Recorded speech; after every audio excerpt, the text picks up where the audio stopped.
Assalamualaikum warahmatullahi wabarakatuh. Nama saya Nur Ain Aisyah binti Muhammad Adnan dari kelas Pendidikan Khas. Hari ini saya akan membentangkan tentang tugasan 2, iaitu pembentangan. Yang berusaha pensyarah Dr. Hajarul Bahti binti Zakaria, pensyarah bagi subjek PKUK 3212, pentaksiran dalam pendidikan khas.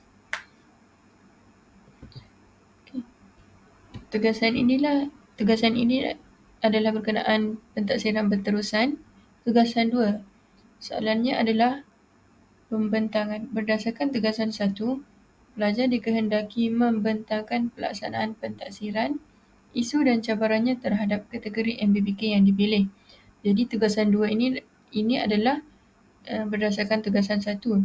Tugasan 1 adalah saya perlu memilih satu kategori MBBK dan menyediakan 2 jenis instrumen. Jadi dalam tugasan 1 saya telah memilih kategori autism.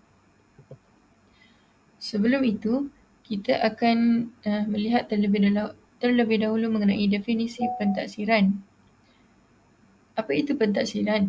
Pentaksiran merupakan satu proses mendapatkan maklumat dan seterusnya membuat penghakiman serta pertimbangan tentang produk sesuatu proses pendidikan.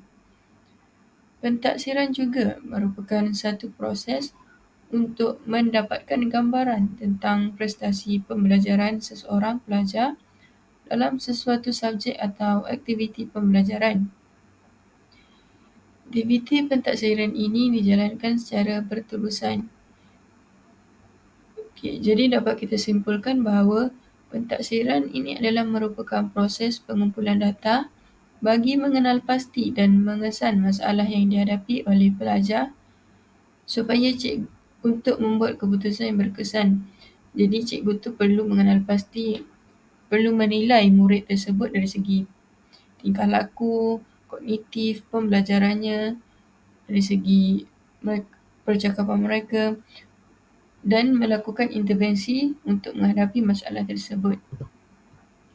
Dari konteks pendidikan pula, pentaksiran ini merupakan satu episod dalam proses pembelajaran yang merangkumi aktiviti seperti mengurai, mengumpul, merekod, memberi skor dan menginterpretasi maklumat tentang pembelajaran seseorang pelajar bagi sesuatu tujuan.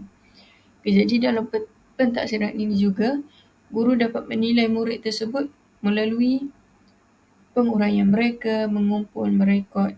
Jadi guru dapat melakukan perkara-perkara tersebut untuk menilai muridnya. Seterusnya adalah jenis pentaksiran. Jadi kita mempunyai 4 jenis pentaksiran, iaitu pentaksiran formatif, pentaksiran sumatif, pentaksiran berasaskan prestasi dan pentaksiran internal dan eksternal. Pertama kita lihat pentaksiran formatif. Apa itu pentaksiran formatif?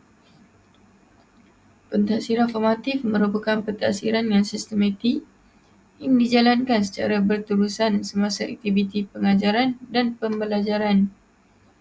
Pentaksiran formatif juga adalah sesuatu pentaksiran semasa yang dilakukan ke atas satu unit pembelajaran. Seterusnya adalah pentaksiran sumatif. Pentaksiran sumatif merupakan pentaksiran yang dijalankan di akhir sesuatu pengajaran atau program bertujuan untuk mendapatkan maklumat yang berkaitan dengan pencapaian pelajar dalam proses PDP sepanjang tahun dengan diberikan markah. Contohnya, pentaksiran sumatif ni adalah seperti SPM, ujian akhir tahun, PT3. Pentaksiran sumatif ni adalah ujian di akhir tahun ataupun di pertengahan tahun, bukannya semasa melakukan proses pembelajaran tersebut. Seterusnya adalah pentaksiran berasaskan prestasi. Pentaksiran ini mengandungi pentaksiran formal dan pentaksiran tidak formal. Ianya juga dikenali sebagai pentaksiran alternatif. Pentaksiran internal merupakan ditentukan dan disemakkan oleh guru sekolah, manakala pentaksiran eksternal pula ditentukan oleh sesuatu badan atau sindiket atau badan seperti Majlis Peperiksaan Malaysia. Kertas pentaksiran itu ditandakan oleh pihak luar. Pentaksiran tersebut amat penting bagi murid dan guru. Pentaksiran ini adalah penting kerana guru dapat menilai adakah berkesan proses pengajaran mereka dan pembelajaran, apakah murid itu terima dalam pembelajaran tersebut. Seterusnya adalah mari kita lihat banding beza pentaksiran formatif dan pentaksiran sumatif. Dari segi pengertian, ujian formatif adalah sesuatu jenis ujian formal atau tidak formal untuk mengesan penguasaan dan kemajuan pelajar dalam kelas. Manakala bagi ujian sumatif pula adalah sesuatu jenis ujian formal untuk mengesan pencapaian dalam sesuatu tahap persekolahan. Tujuan ujian formatif adalah untuk mengesan penguasaan dan kemajuan pelajar untuk membaiki kelemahannya dengan serta-merta. Jadi di situ kita dapat lihat bahawa ujian formatif ni boleh dilakukan semasa pembelajaran di mana guru dapat lihat murid tu faham atau tidak. Jadi guru dapat membaiki kelemahan tersebut dengan serta-merta. Ujian sumatif pula mengesan pencapaian pelajar berdasarkan beberapa unit pembelajaran dan pemeringkatan grade pelajar. Bentuk ujian formatif adalah tidak formal ataupun formal, manakala ujian sumatif adalah formal. Skor bagi ujian formatif ujian rujukan kriteria, manakala ujian sumatif adalah ujian rujukan normal. Okey, ini adalah contoh ujian formatif, ujian seperti ujian bulanan, lembaran kerja di dalam kelas ataupun guru memberi kerja dan murid melakukan kerja tersebut ataupun soal jawab. Itu merupakan ujian formatif. Manakala ujian sumatif adalah seperti peperiksaan awam, peperiksaan penggal dan akhir tahun. Seterusnya adalah pentaksiran dalam pendidikan khas. Pentaksiran dalam pendidikan khas pula bermaksud memberi maklumat dan gambaran tentang tahap penguasaan murid dalam pelbagai kemahiran seperti membaca, menulis, mengira dan sebagainya. Dengan cara itu, guru dapat mengesan punca masalah yang dihadapi oleh murid dan merangkai intervensi, strategi pengajaran dan penempatan yang sesuai mengikut tahap kebolehannya. Ianya sama sahaja dengan murid arus perdana, namun untuk pendidikan khas, aspek yang ingin dinilai adalah lebih mudah dan lebih ringan dalam rangka yang kecil kerana kognitif murid pendidikan khas yang tidak sama dengan murid normal. Sebagaimana kita tahu, IQ murid normal adalah tinggi, manakala murid pendidikan khas adalah rendah. Oleh itu, mereka tidak dapat berfikir dengan lebih mendalam ataupun lebih tinggi daripada murid normal. Okey, sekarang kita lihat jenis instrumen. Sebagaimana yang diberitahu tadi, kategori yang saya pilih dalam tugasan 1 adalah autism. Jadi, kita lihat instrumen senarai semak kepada autism. Sebelum tu, senarai semak ini merupakan alat pentaksiran yang mengandungi senarai item yang disediakan untuk mengenal pasti perkembangan dari segi kemahiran fizikal, kognitif, bahasa, sosial, tingkah laku, pertuturan, bahasa dan sebagainya. Senarai item yang disediakan adalah untuk menguji pengetahuan, kemahiran, sikap dan kebolehan serta tingkah laku murid. Okay, jadi di sini kita dapat lihat contoh instrumen senarai semak. Jadi untuk murid autism, guru perlu mengenal terlebih dahulu bagaimanakah seseorang murid autism tersebut. Contoh autism yang dapat kita kenal pasti adalah mereka berada dalam dunia mereka sukar untuk fokus kepada sesuatu dalam jangka masa yang lama, mereka sukar untuk menerima, kefahaman mereka rendah. Jadi, guru tersebut perlu menyediakan senarai semak yang sesuai dengan autism. Contohnya, aspek yang ingin dinilai tersebut. Contohnya, kita boleh lihat masalah tingkah laku. Masalah tingkah laku autism, mereka suka mengacau murid-murid lain, atau mereka buat bising dalam kelas, mereka suka untuk peluk kawan-kawan. Jadi perkara itu perlu kita tulis dalam senarai semak untuk dinilai sama ada perkara-perkara tersebut mereka dapat ubah ataupun tidak. Jadi melalui instrumen tersebut, guru dapat melakukan intervensi. Jadi kepentingan instrumen pentaksiran.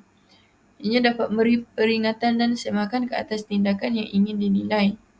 Seterusnya adalah mengelakkan daripada berlakunya keciciran kriteria yang ditetapkan untuk disemak sebagai alat pengawasan yang mudah dirujuk dalam menentukan tahap pencapaian seseorang individu. Penting dalam mewujudkan disiplin dalam menjalankan tugas dengan lebih bersistematik. Dan seterusnya adalah menjadi bukti penilaian guru dalam PDP dan boleh dijadikan sebagai rujukan di masa hadapan. Okay, jadi rujukan di masa hadapan ni contohnya pada masa sekarang, tingkah laku murid tersebut sukar untuk dikawal. Jadi untuk masa akan datang kita dapat tingkah laku murid tersebut berubah. Jadi kita dapat melakukan rujukan di mana guru dapat merumuskan bahawa tingkah laku murid tersebut berubah dalam jangka masa yang tertentu. Kelemahan senarai semak adalah mengandungi kurang informasi dan deskripsi berkenaan kualiti dan masa semasa merekodkan tingkah laku atau kemahiran yang dipamerkan oleh murid-murid tersebut. Seterusnya adalah melihat hanya pada tingkah laku tertentu dan bukan semuanya. Ada kalanya guru akan terlepas daripada memerhatikan tingkah laku yang signifikan, iaitu yang penting. Mengambil masa yang agak lama untuk menyediakan borang senarai semak. Jadi di sini guru perlu mengenal terlebih dahulu muridnya dalam kategori yang mana. Jadi guru perlu belajar mengenai kategori murid tersebut supaya boleh menyediakan aspek-aspek dalam senarai semak tu supaya bersesuaian dengan murid tersebut. Jadi isu dan cabaran senarai semak. Perubahan yang ditujukan oleh murid berbeza-beza. Contohnya Amir masa tu dia berkelakuan seperti ni. Tapi untuk beberapa jam kemudian perubahan tingkah laku Amir berubah. Jadi di situ guru tidak dapat menukar penilaian tersebut. Sebagaimana kata manakala autism ni perubahan mereka sangatlah ketara. Seterusnya adalah perkara yang ingin dinilai tiada dalam senarai semak seperti yang saya beritahu tadi. Guru tertinggal, guru tidak mengenal terlebih dahulu muridnya. Jadi perkara yang ingin dinilai itu tiada dalam senarai semak. Senarai semak yang terhad dari segi aspek-aspek yang dinilai seperti yang saya cakap tadi. Perkara dalam senarai semak tidak menepati dengan kategori murid. Okay, untuk melakukan senarai semak ni guru perlu mengenal terlebih dahulu murid tersebut. Guru perlu mengenal kategori murid. Macam mana murid tu belajar, macam mana murid tu tingkah laku mereka, emosi sosial mereka dengan persekitaran, macam mana perkembangan murid tersebut. Jadi kalau guru ni tidak kenal terlebih dahulu murid tu, mereka tidak dapat melakukan penilaian senarai semak tersebut.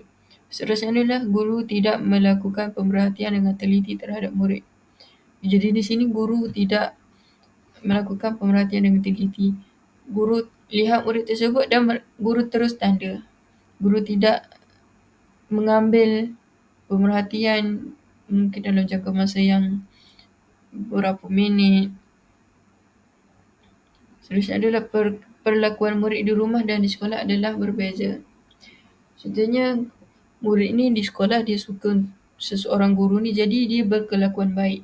Manakala di rumah dia tiada orang yang dia suka. Jadi di rumah ni berbeza. Macam contohnya di sekolah murid tersebut melakukan kerja, tapi di rumah murid tersebut malas kerana tiada guru yang dia suka untuk membimbingnya. Jadi senarai semak tersebut juga tidak boleh dinilai 100%. Seterusnya adalah lembaran kerja. Instrumen lembaran kerja yang bersesuaian dengan objektif pembelajaran. Arah soalan lembaran kerja perlulah menepati aras dan tahap murid. Arahan soalan perlu jelas, mempunyai kekreatifan.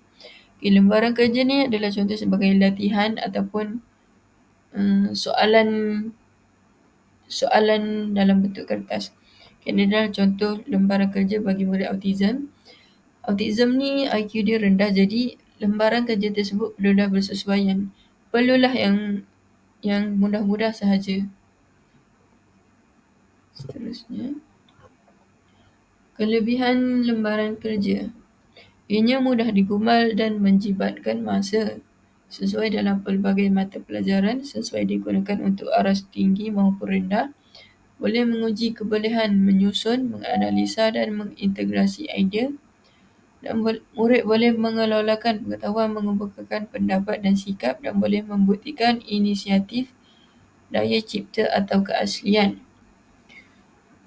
Guru boleh menyusun arah soalan dalam lembaran kerja dari mudah ke sukar supaya murid dapat mengaplikasikan kemahiran pengetahuan sedia ada mereka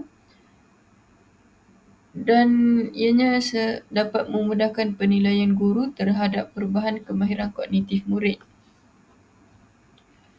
Guru perlu bertindak lebih kreatif dan kritis dalam menghasilkan instrumen lembaran kerja supaya dapat menarik minat murid.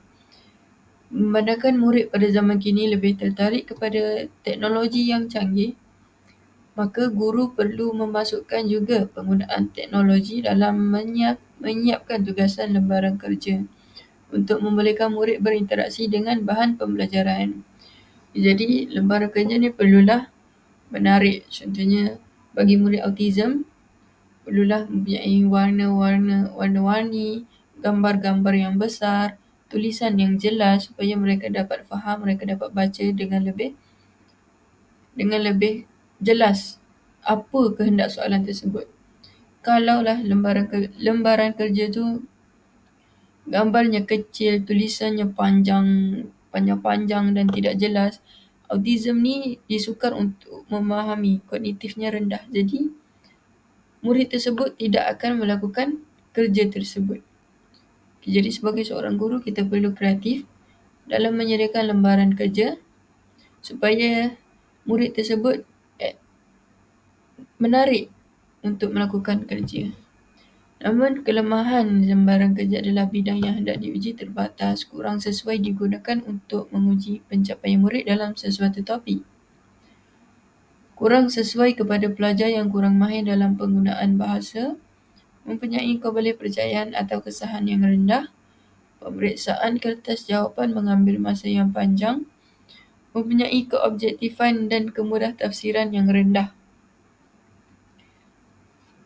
Seterusnya adalah isu dan cabaran bagi lembaran kerja.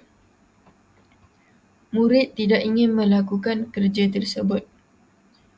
Autism ni dia tidak dapat fokus kepada sesuatu perkara dalam jangka masa yang panjang. Contohnya 5 minit, mereka tidak dapat fokus dalam pembelajaran tersebut. Jadi guru perlu kreatif untuk mewujudkan lembaran kerja. Murid tidak tertarik dengan lembaran kerja yang selalu menggunakan kertas. Jadi guru perlu ada inisiatif lain, contohnya seperti melakukan lembaran kerja dalam bentuk teknologi ataupun lembaran kerja yang kreatif, berwarna-warni, bergambar. Guru memberi soalan yang susah dan tidak mengikut aras keupayaan murid. Jadi sebagai seorang guru ni dia perlu menyediakan soalan yang sesuai dengan aras murid. Contohnya autism, guru perlu merendahkan aras soalan tersebut supaya murid autism ni faham akan soalan tersebut. Seterusnya adalah murid suka melakukannya di rumah tanpa bimbingan guru. Autism, kebanyakan keluarga yang mempunyai anak yang tidak berkeupayaan, ibu bapa mereka tidak mengambil peduli akan pembelajaran murid, akan perkembangan murid. Jadi murid itu tidak melakukan kerja apabila di rumah. Seterusnya adalah guru tidak mempunyai cukup masa untuk membimbing kesemua muridnya di dalam kelas. Jadi dalam kelas ni contohnya ada 7 orang, tapi gurunya hanya ada 1 ataupun 2. Jadi guru tidak dapat fokus kepada kesemua murid. Jadi ada murid yang akan tercicir. Jadi itu sahaja daripada saya. Sekian, terima kasih.